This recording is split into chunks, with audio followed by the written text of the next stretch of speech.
yesterday to set up a quantum coordination mechanism and also the Quantum Information and Science and Technology Agreement. Also partnership in several plurilateral engagements which focus on technology areas, Quantum Entanglement Exchange, Quantum Economic Development Consortium, a research partnership program under the US-India Science and Technology Endowment Fund, which focuses more on joint development and commercialization of AI and quantum technologies. Critical area of HPC, high-powered computing technology, and development of source codes, and the regulatory easing in that space. So the 5 subdomains of technology I mentioned, you can easily add 2 more to that. One is relating to the regulatory easing. Google's AI Research Center also announced to continue its investing through the $10 billion digitalization fund. In S&T, there were 3 or 4 critical technology related announcements which were made, which are reflected in the joint statement. One of which was implementation arrangement between the NSF and the Department of Science and Technology of India relating to cyber physical systems and secure and trustworthy cyberspace. This area is particularly important given the increasing and increasingly complex and increasing number of cyber-related threats that are critical infrastructure in particular faces in both the countries. Signing of an implementation arrangement between NSF and the Ministry of Electronics of India for funding of joint projects in applied areas of research, which would include semiconductors, next generation communication, cyber security, green technologies, intelligent transport system, etc. Technology space then also continues into defense, where one of the landmark announcements done earlier this morning by GE was the signing of an MOU with HAL for production of GE 414 aero engine for the India's light combat aircraft. There was also an announcement on India-US Defense Industrial Cooperation Roadmap, which also has a heavy segment of technology. There are then technology-related announcements in the field of energy. There are good 6-7 of them. So if you put them all together, you will find that very clearly technology, in particular advanced technology, across various domains, whether it is the defense domain, whether it is in the area of space or other domains, it has been one of the most important outcomes, substantive outcomes from the visit and from the discussions between the leaders. Besides the technology-related segment, another area of important outcome has been people-to-people ties. This finds manifestation in a decision by the US side, and both India and US have agreed that US will start the process to open 2 new consulates in India, one in Ahmedabad, one in Bengaluru. India will open its consulate in Seattle and 2 other places which are to be determined later. Defense has been another important area of significant outcomes during this visit. One element of it which I've highlighted is the agreement to produce GE 414 engine.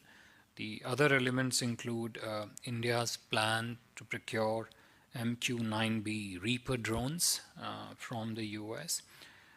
There have also been some decisions and announcements with regard to placement of defense personnel in each other's facilities to better understand different systems and their operations.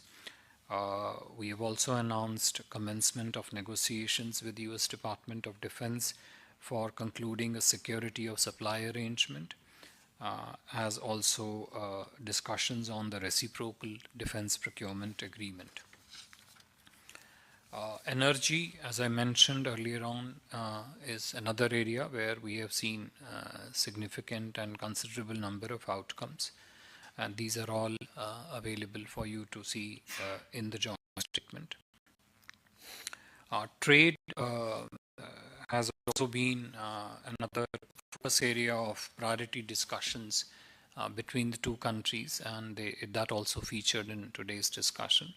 Now, one of the key elements in this has been that out of the 7 WTO disputes between India and the US, there has been a resolution for 6 of the outstanding WTO disputes. There have also been cooperative understandings with regard to upskilling of employees, arrangements between the US Small Business Administration and the Indian Ministry of Micro, Small and Medium Enterprises, announcements of substantial investments by companies like Boeing, 100 million in this case, on infrastructure and programs to train pilots in India, etc. So a fairly important set of announcements. Space, that has been another area which has seen important outcomes being announced today. The one in particular needs mention is the signing by India. Ambassador Sandhu signed it yesterday, is Artemis Accords. India has become signatory to the Artemis Accords, which would essentially open up a new area of partnership between Indian Space Research Organization and NASA and other relevant entities for cooperation in the field of outer space, in particular relating to exploration initiatives on Moon and other outer space objects. The other important segment which I should highlight is India's decision and the US welcome of that decision for us to join the Mineral Security Partnership, which essentially opens up opportunities for India and the US to cooperate in this entire field of critical minerals, which is so important for strategic new industries coming up in the field of electric mobility, energy transition, in particular green transition, etc. So if you were to, if I was to kind of wrap it up in some sense, you will find, expressions of these key elements of day 2 of Prime Minister's visit and also his engagements yesterday, reflected in multiple statements by Prime Minister today, including in particular his congressional address. So Prime Minister spoke of in this visit, one, a new chapter of relations. He spoke of new direction and energy. 3, he emphasized on the strong and futuristic partnership. 4, resilient supply chains was an important aspect which he mentioned in his statements. Mutual trust and shared strategic priorities. Friendship between the two leaders, the Leadership Connect, which has been one of the principal drivers of such a rapid and large set of achievements that we have managed to register in the relationship. And again, a Leadership Connect, a friendship, which is not just for the benefit of 2 of our countries, but is also something which is very, very relevant for the entire humankind and the global peace. The strong strategic partnership, the strong Leadership Connect. President Biden himself mentioned that both India and US have democracy in their DNA, is a proof essentially of the power of democracy, of the value-based relationship, but a value-based relationship which also delivers for the respective countries as also for the relationship.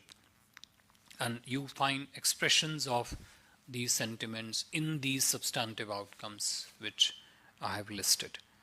So a visit which has been extremely rich on form, but equally, if not more rich on substance. I listed out some of it for you.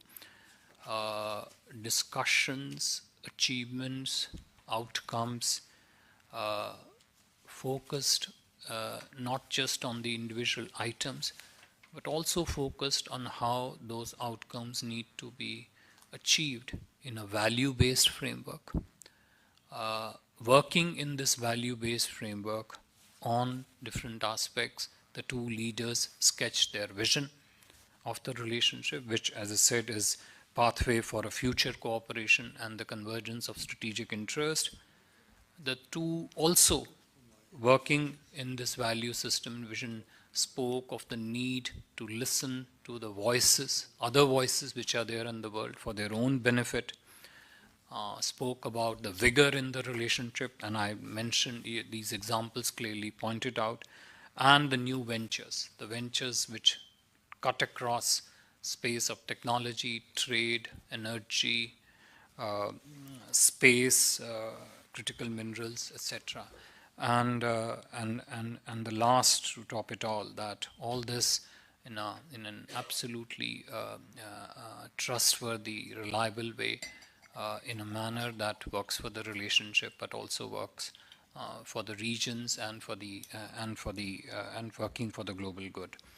All in all, a truly path-breaking, ongoing visit of the Honorable Prime Minister, and we hope that the set of engagements that are anticipated for tomorrow will add on additional value, more substance, show us maybe newer domains in which the two countries and the two systems can partner more strongly to even forge a deeper, more extensive and a stronger partnership between the two countries. Just one last word on the Honorable Prime Minister's congressional address. You all must have watched. We saw many of you, if not all of you, in the U.S. Congress. You clearly saw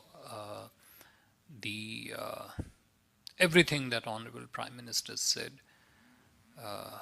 The extent to which, how deeply it resonated with the congressmen and the senators present in the Congress, how the address brought out Honorable Prime Minister's vision of India that is transforming under his leadership in the last 9 years, how he sees important developments in important regions of the world, and his perspective on some of the global challenges such as climate change, challenge of terrorism that we all face, etc. I think what we saw today at the Congress today is unlike anything that we may have seen in some time. But all in all, a truly special visit, exceptional visit, and which we hope, which we are confident that would build on to this relationship and take it to higher reaches further. I would stop here, and if there are questions, I'll be trying to take them. Thank you. Thank you very much, sir. Before we take the questions, ground rules, please introduce yourself and the organization that you represent. Ayushi, can I start with you? Good evening, Ayushi Agarwal from ANI. So I have two questions. My first is, since we know that cross-border terrorism and Pakistan was part of the conversation between the two leaders, was there any sort of discussion or request made by India regarding the extradition of Tawur Rana, the Pakistani terrorist? Second question is, during the bilateral meetings between the two leaders, was there any discussion on having a free trade agreement between the two countries? any prospects for an FTA? Can you just repeat the second part of your question? Was there agreement on a free trade agreement? What did you say? Any prospects for an FTA? Prospects, okay. Yeah. Okay, Thank you. Siddhant, can we go ahead with you? Hi, sir. Siddhant from Beyond. How much there was a conversation on China and aggressive Chinese actions in the Indo-Pacific and across the world as well, if you can talk about that, sir? Yeah, just 1 second. Okay, China and discussions on that. Yeah, Manish? Manish Chand, India Rights Network. Sir, President Biden in his ceremonial welcome spoke quite a bit about Indo-Pacific, Quad, and later in the Congress speech, Prime Minister spoke about the dark clouds of coercion and connectivity and all that. Clearly, these were obliquely targeted at China. How much of China wasn't discussed between the two leaders? And any concrete plans for intensifying cooperation in the Indo-Pacific? Thank you. Why don't I come back another round of questions? So, we take 3 questions.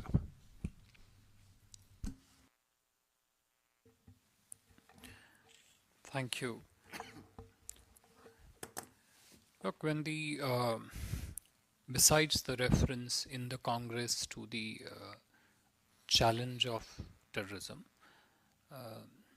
the reference clearly brought out, if you heard, Prime Minister said that even after the 2 decades of 9/11 and 1 decade of 26/11, the problem of terrorism remains a pressing challenge for the global community.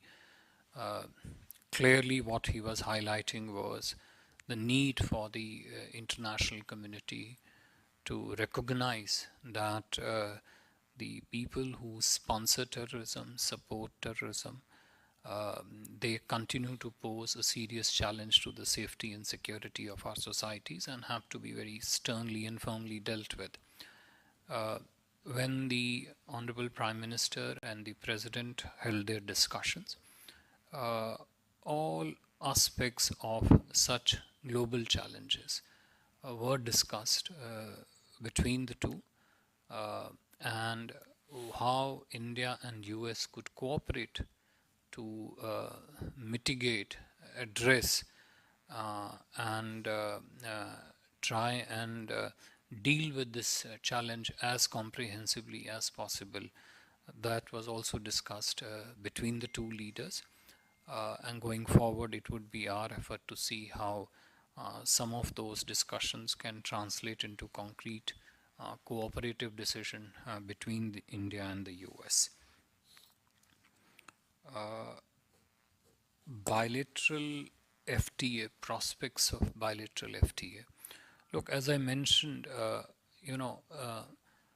cooperation, bilateral trade cooperation featured quite extensively in the discussions and also in the outcome statement that I mentioned. Currently, India and US bilateral trade is a little over $190 billion between the two countries, and India, and as Prime Minister said in his press remarks after the discussion, US is India's largest trading partner. That trade takes place in a certain framework between the two countries. Free trade area agreements by their nature are very, very extensive and require discussions and negotiations over a scope which is defined between the two countries. So as such, the prospects, excuse me, the discussions focused more on what measures do we take to expand our trade engagement, both in trade in goods and trade in services. Also, what steps can be taken to ensure that the capital flows between the two economies increase and are made more efficient. 3, Indian side, we did talk about importance of talking on the critical minerals agreement, which at least is a limited domain trade engagement which is possible. So all these things were on the table in terms of discussion, but prospects of FTA I think is further down the line for both of us to build on and see how we can progress that. Manish, your question, and Siddhant, your question earlier on China. Look, it's, as I mentioned in my opening remarks, both Honorable Prime Minister and the President focused on the challenges that our strategic interests face all over different parts of the world. Naturally, in this regard, the developments in the Indo-Pacific area have always been an important area of cooperation between India and the US. And that cooperation takes place across multiple domains.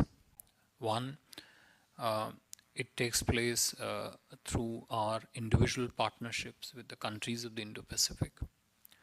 Two, it takes place in terms of that the two countries share their assessment of what is the kind of challenges that we face in the region, what we can do together to meet those challenges, what is the nature of those challenges, etc. So in their discussion, the Honorable Prime Minister and the President focused on the nature of the challenges that the two countries face in the Indo-Pacific, including strategic challenges, and what India and US need to do across their different parts of the system to ensure that we mitigate those challenges through our cooperation, but at the same time also harness the opportunities that are available in the Indo-Pacific. Plan to, what was this? Intensify? Broadly, the questions were on those, right? Okay. Maha? So Maha Siddiqui from NDTV. So since India and US have decided to settle 6 of the trade disputes outside WTO, what is the hurdle now in India getting its GSP status back? Because the joint statement still says that relevant portions will be looked through by the US Congress. If there's bipartisan support from the US Congress, what is preventing the US from returning the GSP status to India? Is that directly linked to the WTO issue? Anyway, I will. Look, I will leave Foreign Secretary to respond to it, but GSP and WTO disputes are not. They didn't make.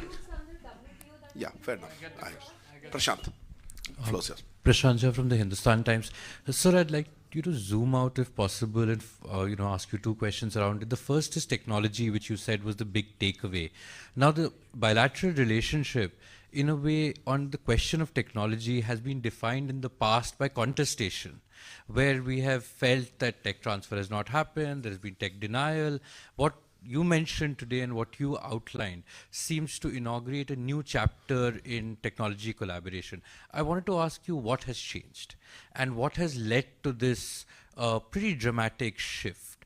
The second question, sir, is the many of the outcomes that you mentioned are outcomes that will play out in the long term. Some will fructify in the long term. Some will lock our systems in for the long term. So is this a long-term bet now that both countries are making on each other and which will get reflected in our defense, in our tech, in all the domains that you mentioned? I saw one more hand now. Yeah. Please. Sir, Ajay from Doordarshan News. Any assessment about the cumulative investment that we are expecting from US from this very... Sorry, repeat again. What was the question? The cumulative investments from USA after this very important... Cumulative investments? Yeah. Okay. Do remember that these investments are by private companies and they may choose to announce it at a suitable location, but I will... Yeah, absolutely, sir. And also how much time it may take for the GE to be endorsed by the Congress, so to say, and what impact does it have on the Make in India prospects under defense sector, sir? Thank you. So, okay. Look, to part one of your two-part question on the cumulative investments, I think those details are available in the joint statement that you will, if you go across that, you will find that many companies have announced their decisions even before the joint statement was issued, but those decisions have been captured in the joint statement. So whether it is the investment by Micron in the semiconductor space, whether it is the investment by, I think, Applied Materials, whether Google's decision to move on. You see, some of these, besides the 2-3 that I mentioned, some of these investment may not necessarily may have been announced in a quantified terms straight out, but the decisions to partner between some of these companies or between India and US in some of these areas eventually lead to investment partnerships being built in the private sector, because the nature of partnership in technology is such that at some stage the private sector based industrial ecosystems will begin to link with each other. Without that, it just remains in theory, it doesn't materialize in practice. And that's the time when the individual companies will begin to move in capital and other associated elements of the ecosystem that are required to be in place to make this cooperation happen. Let me come to WTO, GSP, bipartisan support. You observed that that 6 of the WTO, out of the 7 outstanding disputes, 6 of them, as the joint statement says, have been resolved through discussions. 7th one remains under discussion. The resolution of the WTO dispute has happened between the two governments, the USTR on the US side and the Ministry of Commerce on the Indian side. Those are technical discussions based on which the two countries have decided that 6 of the 7 stand resolved. The GSP, on the other hand, is a congressional issue. It is not an issue which is entirely between the two governments. There are elements of it which pertain to tariff fixation and the trade quantum that takes place under those tariff lines, but it's broadly a much larger issue. It's an issue which is an important priority for us, which we have been taking up consistently and very strongly with the relevant stakeholders in the US system, including the US Congress, to ensure that the GSP benefits are restored for the Indian industry, and we believe that the segments of the Indian industry which benefit from the GSP do make important, valuable contributions to both our economies, and we will continue to take this up very regularly and very intensely with the US Congress so that these benefits can be restored. Prashant, I don't think I understood your question in its entirety, but I'll still try to say a few points which hopefully address the structure and the specifics of what you what's in your mind. First of all, when you said that these technology cooperation decisions, some of it may happen, some of it may not happen, etc. Some of us may lock in, etc. I think I don't want to be presumptive about what I am not presumptive about my intent.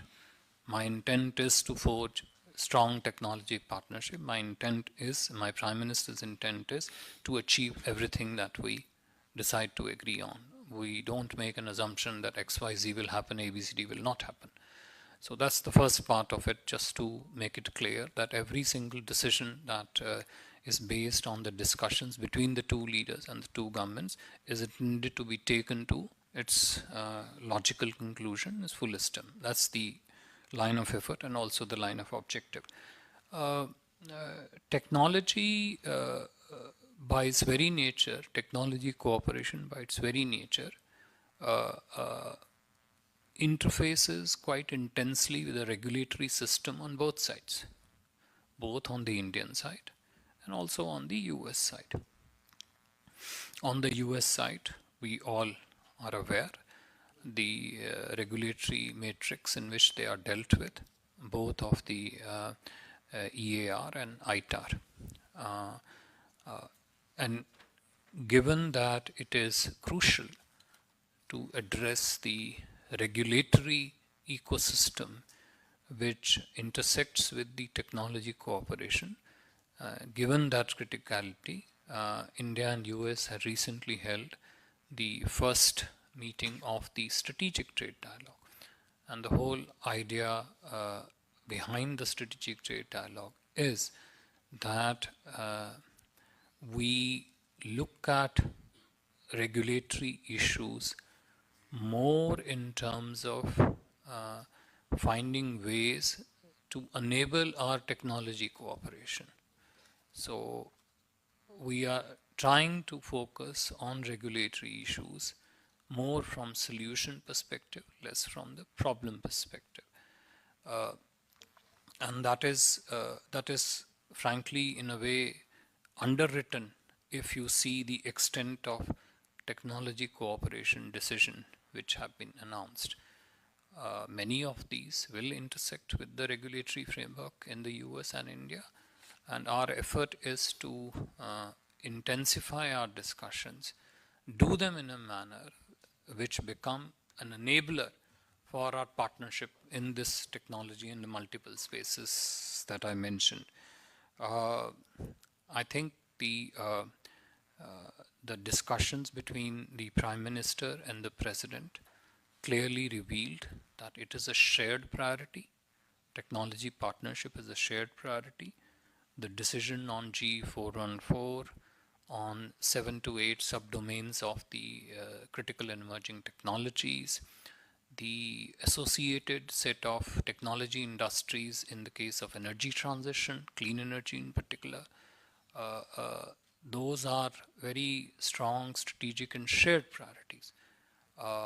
And the focus on them clearly reveals that our intent going forward is to ensure that we progress in them and we address the process and the procedure and the regulatory issues come in between in a manner that our cooperation in these areas is actually enabled rather than hindered.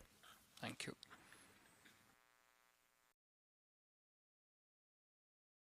The long-term bit. I think there's a part two saying, is this visit a marker of both countries taking a long-term bet on each other? You are again in your question embeds in inherent kind of doubt about the intent of. Look, we, as I mentioned in my opening remarks, the form and substance, the richness of form and substance of the visit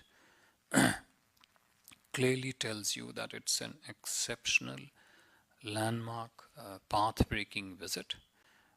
The decisions taken during the visit are truly transformative across a wide range of areas. Naturally, it is something which is possible when the countries have deep trust in each other and are in it for long term. Thank you very much, sir. And thank you also to Ambassador Sandhu as well as to Additional Secretary Vani Rao. Thank you all for joining. I know it's a late hour. I appreciate very much a large contingent of media that's come out all the way to follow Prime Minister's visit. We have one more day of packed activities tomorrow. We'll try to keep you updated. Okay. Thank you. Thank you very much.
Very good afternoon to all of you here, and also welcome to those joining in from India through our web link.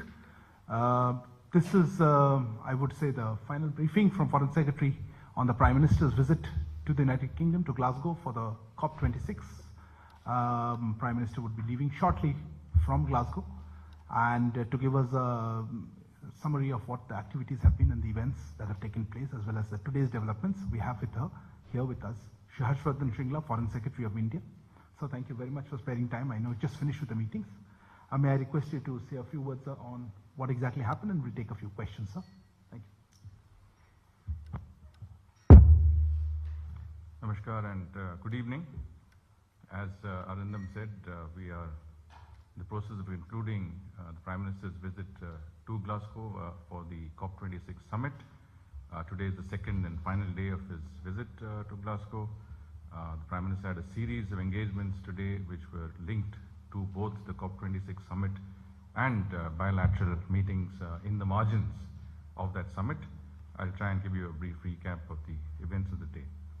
The first event of the day was the launch of IRIS, the Infrastructure for Resilient Island States, which is initiated by India.